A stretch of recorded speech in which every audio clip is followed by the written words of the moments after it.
This video is sponsored by Skillshare. Hi, I'm kchoi. Welcome back to my channel. I posted a poll on my YouTube community section and asked if any of you would be interested in knowing about different consulting exit options and opportunities, and over 90% of you said yes, so here we are. If you're new here, I have lots of videos about consulting on my channel, like an overall 101 what is consulting to interviews with MBB and top 4 consultants. So if you are interested in those, then take a look. I'll link the playlist in the description box. And also while you're there, be sure to hit the subscribe button as well as the notification bell so you can be notified whenever I post more consulting videos. Consulting really gives you a broad range of skills and you get to work in lots of different industries, which is why many people like to go into consulting for a few years in order to set them up to go into whatever field or role or industry they choose. But regardless of how long you've been a consultant or what firm you've worked at, all of these options are valid and open. So let's just take a look at what some of the most common ones are. The first one is higher education. Many consultants will pursue an MBA after a few years because it allows them to leverage their degree to get a higher salary or role or title. Lots of consulting firms will also pay for your degree if you agree to come back and work at that firm for another 2 years. And of course, getting an MBA just opens up lots of other opportunities in general. But an MBA isn't the only option. You might also go get your JD and go into law. I know someone who's done that as well. I think that because consulting can introduce you to so many different issues and industries, it can often help you uncover things that you're passionate about that you might not have known about without that work in consulting. The second exit option you might see a lot is finance. So lots of consultants might go into finance-related fields like private equity, which is investing in or restructuring companies that aren't publicly traded, or it might be venture capital, which is a form of private equity but focuses mostly on emerging, like new high potential companies, or even asset management, which is managing and maintaining assets and other investments. I think that because management consultants are often dealing with strategy development and analysis, they're usually well suited or interested in these types of roles. A third option is to join a corporation. Consulting can be a very tiring lifestyle, especially with all the travel that's usually involved or was involved before the pandemic at least. But even without the travel, you're juggling demanding clients and demanding deadlines, and so it can be a real burn on many people's work-life balance. Not only that, but as I talked about earlier in the video, you're often also jumping from industry to industry. That's why some consultants end up moving from a firm or agency into an industry corporation,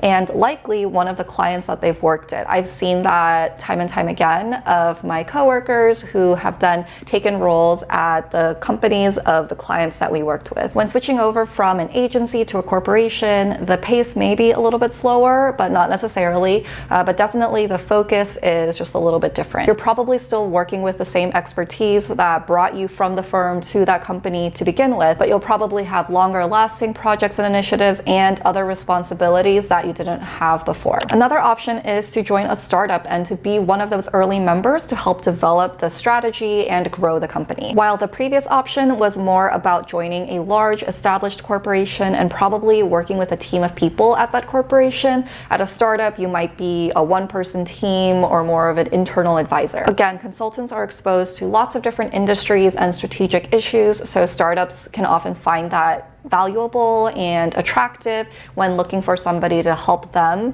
build their strategy and start up the company. And this is another change of pace in that your focus then is solely on this one company and building that up. Another option I've seen is to be freelance or independent or even start your own company. So in this case, you would probably be doing or offering the same types of services as before. It's just you're creating your own company or firm. I honestly haven't seen this too much with management and strategy consulting, but more so maybe with change management, especially the type that focuses more on the people side of change and also more in marketing, PR, and communications. But I think if you have the relationships that you've developed over the years and you're able to get clients, then this is definitely another option. And the last one on this list, although there are of course many other options out there, is to start your own business. I know the previous example was also kind of about starting your own business, but I mean more of a business that is just not not related to consulting or consulting services at all. For example, my brother, although he didn't leave his job as a consultant,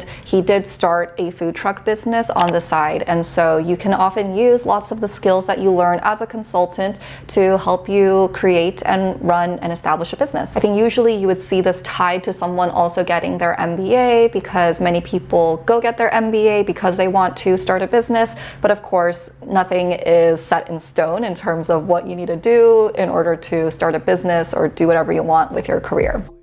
Before we wrap up, let's talk about today's sponsor, Skillshare. I've worked with them before, but if you're not familiar, Skillshare is an online learning community with inspiring classes about photography, video, freelancing, design, and lots more, and they're all perfect for exploring your creativity. One of the classes I'm really excited about is Plants at Home, Uplift Your Spirit and Space by Christopher Griffin, aka Plant Queen, because I've acquired quite a few plants myself, and I want to learn the tips and tricks for how to best take care of them. And I'm also a big fan of Plant Queen on Instagram. But there are so many other topics that you can explore on Skillshare, which is especially perfect if you're thinking about learning something new or improving a skill that you already have in the new year. Skillshare is less than $10 a month with an annual subscription, and with that membership you get thousands of classes with new ones being launched all the time, and of course no ads, unlike what you're watching right now. You won't have this. So if you're interested in joining the Skillshare community, the first 1,000 of my subscribers to click the link in the description box will get a free trial of premium membership. So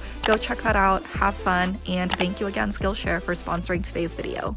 Again, these are just a few of the options that are out there for consultants if they are looking to leave consulting and pursue something else. I can also think of some more specific examples. So I have friends who have gone from consulting into business development or product management. So there are lots of other roles within organizations that you can find and transfer your skills over from consulting. But these are just more the high-level things that I've covered in this video. I personally don't have an exit plan or anything like that. I'm just focusing on growing at the company I'm at right now and seeing what opportunities are there within the organization. But it is good to know that there are lots of options out there that I can apply my skills to depending on whatever it is that I want to do in the future. That's it for this video. I hope it was helpful, and even though I didn't talk about the specifics of consulting itself, I hope seeing the exit options and opportunities could help you give a clearer picture of consulting overall. Hope you're all staying safe and healthy out there, and please leave a comment below letting me know what other types of videos you'd like to see on this channel. I want to give a shout out to Soobin, who designed the end screen that you're going to see in a few seconds. She kindly sent me over some options just out of the blue